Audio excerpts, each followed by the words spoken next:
Acapulco, Mexico. This is Anarcast.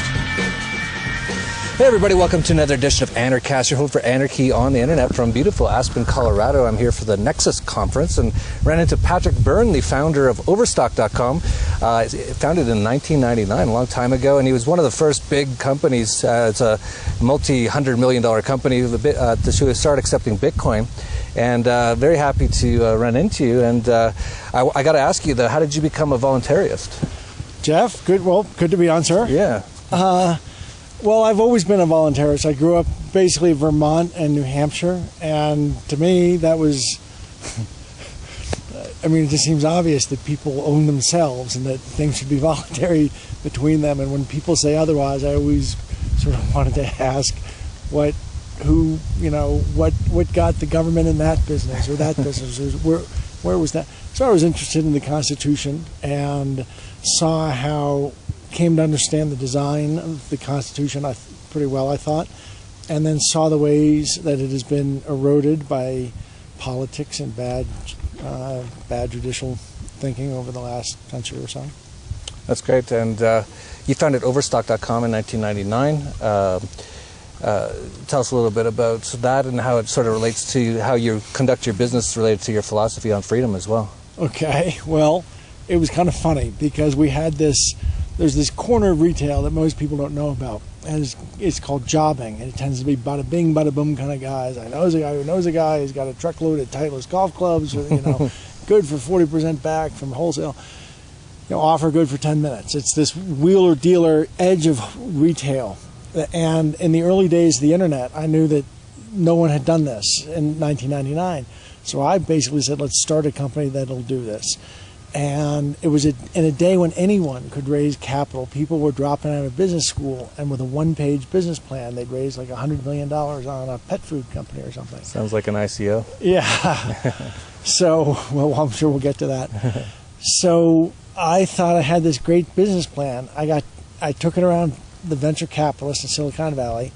Was turned down by 85 VCs. Never got any VC money. Started on a shoestring. That was probably lucky in the end. Yeah, well, probably was. And then this funny thing happened. The dot-com collapse. So this is all getting to this question of freedom and such. The dot-com collapse.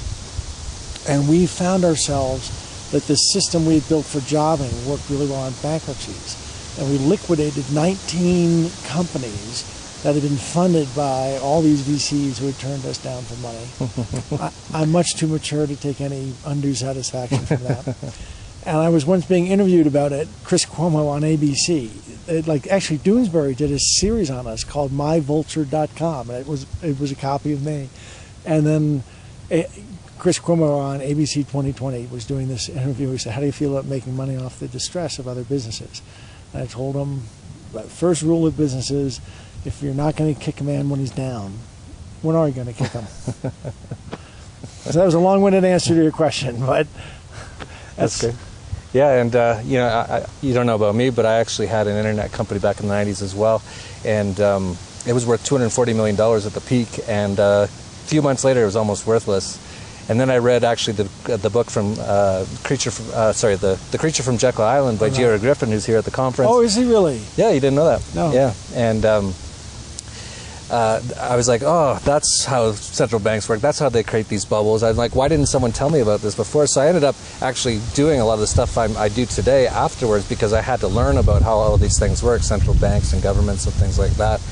But one interesting thing about you is your involvement in Bitcoin. You've been, a big proponent of it. I heard you here speaking at the conference about Bitcoin. Why are you so passionate about Bitcoin? Well, I consider myself pro-liberty. I'm pro-liberty, as much should be voluntary as is possible.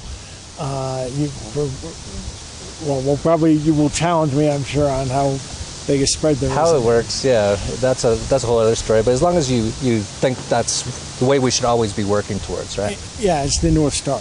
Right. It's the North Star. And it's just a question of how do you maximize that. Right. So I've always been pro-liberty. I did a PhD in philosophy down at Stanford.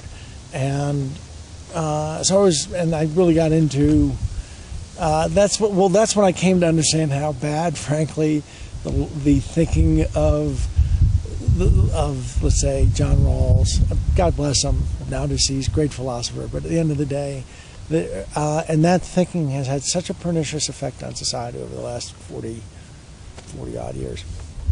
So, and it just, again, sharpened my sort of self-ownership principles. So anyway, it's just always been, it's almost hard to describe how could someone not be, see the world this way. It seems so reality-based. It's like, when did you start seeing this grass as green? It's like, well, I don't know. I always saw it as green. So how do you ever not see the world as a place where people should own themselves? Well, I don't know if you ever saw this. I think it was Peter Schiff, or it was somebody anyway. And they went down to Occupy Wall Street, and they asked one of these sort of like Marxist types, sort of like a millennial college student who's obviously not very smart. Anyway, a whole other story. But they asked the kid, they go, so who owns you? And it took him like a minute to come up with an answer. And here was his answer. He finally goes, oh, I got it. And he goes, the government and my parents. So the government schools are doing their job of indoctrinating people and confusing them and not making them very bright. But although I must mention, obvious, right? As much as we may laugh at Occupy Wall Street got hijacked. Oh, I totally didn't know. Yeah, by a bunch of real crazy, let's endorse the Albanian Communist Party type guys. Right. But the original inspiration of Occupy Wall Street matches up with my view of the world.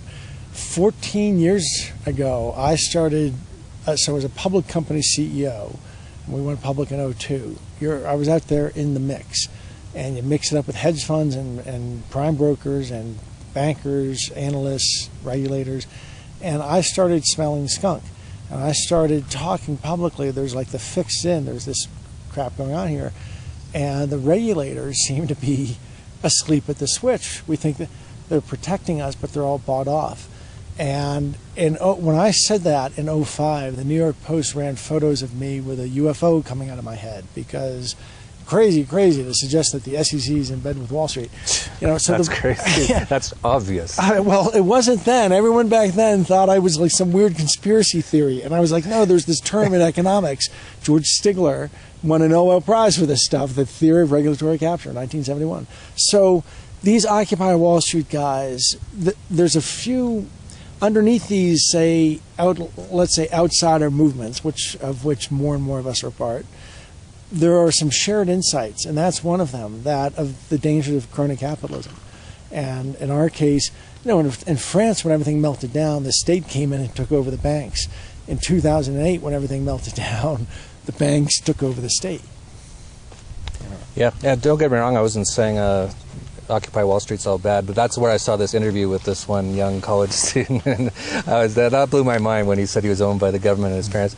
But you never really got around to why you're passionate about Bitcoin. Well, we need a form. Money, to me, is a medium through which we communicate information about two things: value and scarcity. That's what prices are. They're packets of information about value and scarcity. As we live with fiat money, it means we're communicating to each other through a field, through a medium that is owned by the state and subject to distortion by the state to serve its own interests, or to serve the interests of, really, actually, it all benefits the wealthy, central banking. So I would like there to be a way we can communicate, and so they can twist, these government mandarins twist these dials, thinking they're managing our economy, but of course driving us off bigger and bigger cliffs. How great it would be to have a way to communicate. Gold would be a great way. Gold's been increasing at a stock of about 2% per year for 5,000 years. This is mankind's supply of gold. Gold would be great, but we can't beam it through a modern economy. We can't turn it into photons. So Bitcoin is, as South Park got it, it's the first form of money that can beam across the galaxy. Yeah, no, it's a lot of people still don't realize what is so great about, or what's so powerful about Bitcoin is whenever you have data, you can obviously copy that data, right? And so if you've got a song or music track, you can just copy it and give it to your friends. Bitcoin solved the problem of how do you have data that if I give it to you. I don't have it anymore. That's really what Bitcoin solves. So I heard you I came in late to your speech, but it sounds like you're working on some things related to Bitcoin and helping out. I didn't fully hear the full speech, but what were you talking about here at the conference? Well, we've had, so Overstock, which is this company I founded and run, has a venture called Medici Ventures, which it just focuses on blockchain and Bitcoin type investments. Medici Ventures has a subsidiary that is called T0, and it's where blockchain meets Wall Street. We're creating a blockchain version of Wall Street, where all the functions that occur in Wall Street can occur in a blockchain system, which does two things. It drops the cost 90% of the friction costs. And secondly, all kinds of mischief that goes on Wall Street that I showed in my speech, I documented with some court cases, these things that had gone on become impossible in a blockchain-based capital market. So imagine a version of Wall Street where all this mischief that we know keeps bubbling with delight over and over and over actually becomes impossible in the first place. So we're working in that area, and I walked through one application of what we're doing within Wall Street. So just giving them an idea of how disruptive this is going to be. Yeah, the entire blockchain evolution, as I call it, is disrupting so many different markets, and it's great. A lot of them need disrupting. Yeah, but remember, these things that are getting disrupted, all these institutions, corporate or government, they all have their own, the fix is in many ways, and they have their own regulators on speed dial. They have their own senators on speed dial. They're going to call up and try to convince government to fight guys like us to keep us from disrupting. Well, and this is really a chance for the U.S. government, I feel, to show some leadership. And, they were made to look like fools by Wall Street in the last decade. And this is a chance for them not to knuckle under. We'll see. I don't have much hope for government to ever do anything right. But hope springs eternal. I guess I'm an Irishman, hope springs eternal. That's why I like a lot of this blockchain technology, because essentially it's creating new systems that just make the old systems obsolete. Bitcoin makes the central banks obsolete. There's just there was never a need for a central bank. Central banks are nothing but nefarious scams that impoverish people and enrich the elite, right? Yes. So Bitcoin, a lot of people, especially in the old days, a lot of the sort of anarchist types, they would say, well, we're going to have to go in and kill all the government people at some point, right, to end all this. Now you don't really have to. And that's actually a beautiful thing, because the true voluntarist message is you shouldn't be using violence against others unless they're using it against you. So the fact that this is an evolution, especially in Bitcoin related, that not one shot is fired, and it actually could end up toppling central banks and government. We just check out. Yeah. We just slowly check out more and more of the fiat system into the blockchain-based system. And as that happens, we don't have to fight anymore about these institutions and how corrupt they are and how to regulate them and how to fix them. They all just become obsolete. Yeah, absolutely. And that's what's going on. Isn't that funny? I was talking there also about development. The advice we've been giving the third world, so-called third world, less developed world, is for years has been to look at the institutions we built, banks and treasuries and such, and you build your own versions and try to catch up that way. And what the blockchain does is let them completely end run that and skip that whole, skip decades of development in terms of especially developing a financial system, banking and capital markets. We're going to have all of that by the end of this. Well, we have a wonderful blockchain-based version of Wall Street, ready, commercial, it's in production, people are doing trades, and we'll have more blockchain replacements for classic institutions as sort of the year rolls on. Is there a place that people could go to find out more information on what you're developing? MediciVentures.com. Is there a website there with some explanation? Yep. MediciVentures.com. That's great. We'll put that in the links down below so people can check it out. Is there anything else that we didn't cover that you wanted to let people know? Tell me, so you're speaking to the way my mental paradigm is that there are the people who believe in the minimal state defined in the U.S. Constitution, call those classical liberals. Libertarians think that even that is too much state, and they want to slightly reduce state from that. So, for example, one difference being classical liberals believe that the state can be strong enough to regulate monopolies, and our Constitution measures that. But a libertarian denies that. An anarchist takes a step further than a libertarian, as I understand it. Walk me through the distinctions in your mind. Sure. Words can get so skewed, and people use them in different ways, and so my definition might not be the way other people use it. Here's how I use it, though. Libertarian to me means that your most basic fundamental principle is freedom, is liberty. To me, if that's the case, then you have to be an anarchist, because that is the most largest form of freedom, because any form of government is a form of enslavement. Because if it's not voluntary, if you have a government, I don't care where it is or how big it is, if it's more than two people and they come in and they go, we're your government, you owe us money, that's a criminal act, and that is not freedom whatsoever. Now, but can you imagine a group of us on a island, state of nature, we're shipwrecked, we got to survive. Yep. We have to whack up duties. Do you envision that at some point we say, let's elect, this is what the Dutch did, not we're going to make some Leviathan monarch, but we're just going to select one person to be like the mayor, first among equals, just first one, but to get this stuff organized, so it isn't everything is in a goddamn committee. So do you not envision that humans would do that? And that's absolutely. They'd self-organize as long as it's voluntary, right? So if we're on the island and there's 6 of us and we all decide, hey, things will get done better if we just nominate this guy for a year, and he's going to decide when we have a dispute who's right. And if everyone goes, I'm in, then that's fine, right? That's just humans deciding better ways of organizing themselves. That's totally fine. That's one of the things that a lot of people get confused about with anarchy, is they think it's complete chaos. It doesn't have to be at all. And in fact, that's why I also say I'm an anarcho-capitalist, because really the market provides all of these solutions, and you've probably seen that in many ways. Bitcoin itself is getting rid of all the fraud and things like that, because it's the actual setup is so transparent. But that's done without any violence used against anyone. Can I further question you on this? Sure. I guess you're interviewing me now, but that's fine. Well, what is if those people on that island self-organize and form this compact that they all agreed to, then one could imagine that they're going to have children, and those children will have children, and so on and so forth.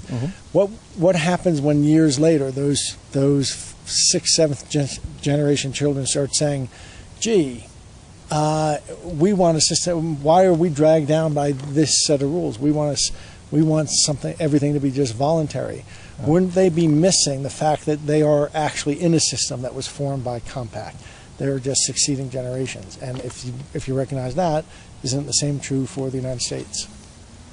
No, that's a massive criminal act, in my opinion, to bring a human being into this world and say, you're now under, these people own you, and they can take your money. That's the nefariousness of government, that people will actually enslave their own children and actually feel good about it.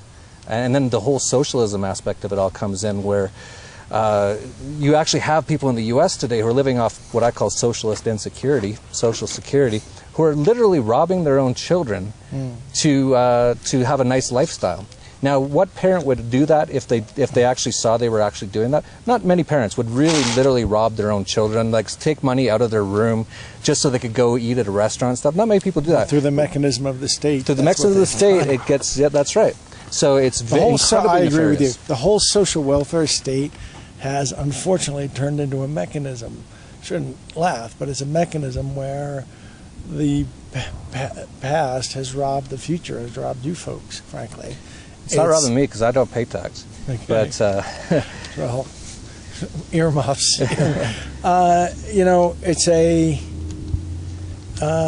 It's a fact that if you're 65 years old today, you can expect to live $70,000 better off over the course of your life due to Social Security. Which is a Ponzi scheme. But if you're 22 today, graduating from college, you will live $430,000 less well off over your life because of those systems. So those systems, you have an extra $430,000 going to be taken out of your lifetime earnings, that system. So it's become an extraction mechanism. Absolutely. And you look at the U.S. Debt right now, it's just past $20 trillion. When you add up the debt and liabilities of everything, it's over $100 trillion, which works out to $250,000 for every person in the U.S. So a newborn baby in the U.S. today has $250,000 of U.S. federal government debt and liabilities overhanging it that is supposed to pay for it, which is a massive criminal act against that baby. I agree. So we're good with all that. That it's the question is, when I hear the difference between a libertarian and an anarchist, most people think they're the same thing. A lot of people will say, because there's a libertarian party, so there's what a lot of people say is little L and big L. Big L means Libertarian Party, which means you associate with the political activities of the Libertarian Party, which is not completely libertarian. Small L libertarian, a lot of people call themselves minarchists, which, constitutionalists, people who believe, it should just be a constitution, which by the Russia, China, they all have the same constitution as the U.S. Not that the U.S. listens to its constitution anymore. Anyway, just this piece of paper. It's all imaginary. It's all illusory. It's all for control and enslavement of human beings. And government doesn't actually even really exist. That's the crazy part. Right? The word govern, to control, meant. I live in Mexico. Mente is mind. It's mind control. You can't point to what government is. It's a belief that these people have authority over you. And that's it. And as long as people just go along with that brainwashing, the mind control, it just carries on. But if people ever wake up, hopefully one day, it just goes away. Because there's nothing government does that the market can't do. What does the government even do anymore that helps anyone?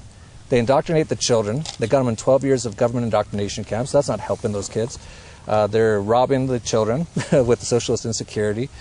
What does government... Well, they do wars. Do we all want wars? I don't want any wars.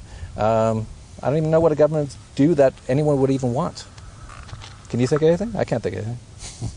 So yeah, well, just I get rid of the whole actually thing. think, if you're talking not in the abstract, but in terms of the U.S. context, I can think of why you would want a federal government. And there's a list of things that it can do that you really can't do at the state or the individual level, like such what? as buying, regulating commerce among the several states. You don't need to regulate commerce. Well, to keep the market regulates itself. No, you have to keep the states from each state creating its own special tariff system, and so that was all moved to the Fed, so they would keep it flat. Well, you're saying you need a federal government because the state governments are so bad. That you need to keep. We'll get rid of the state governments then. Well, okay. Commerce doesn't need to be regulated. Secondly, well, there's a list. It's called Article 1, Section 8. Is the list of the things that at least our founding fathers said. Founding fathers. That sounds so cultish. Okay, that you could do at the federal level. You founding fathers? National security, national security. You know what national security is? There's 300 million guns in the U.S. That's your national security. Who's going to come in here? The Chinese government's going to come in here and force everyone to pay Chinese tax. They'd all be shot within minutes. That's your national security. The military is just a criminal terrorist organization that the elites use to take over resources. It's the Department of Offense, not Department of Defense. And they're based out of the Pentagon, the pentagram, I call it. Okay. Anyway. Okay. Well, so no answer to that one. I'll let that one slide. Thank you for having me on. I look forward to reviewing your broadcast. Yeah, thank you. So if you like this video, please like, subscribe, share down below. It's been fun to have Patrick on. An interesting conversation here.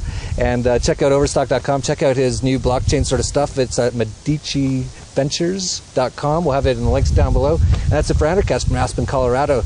That's it. Peace, love, and anarchy. In a world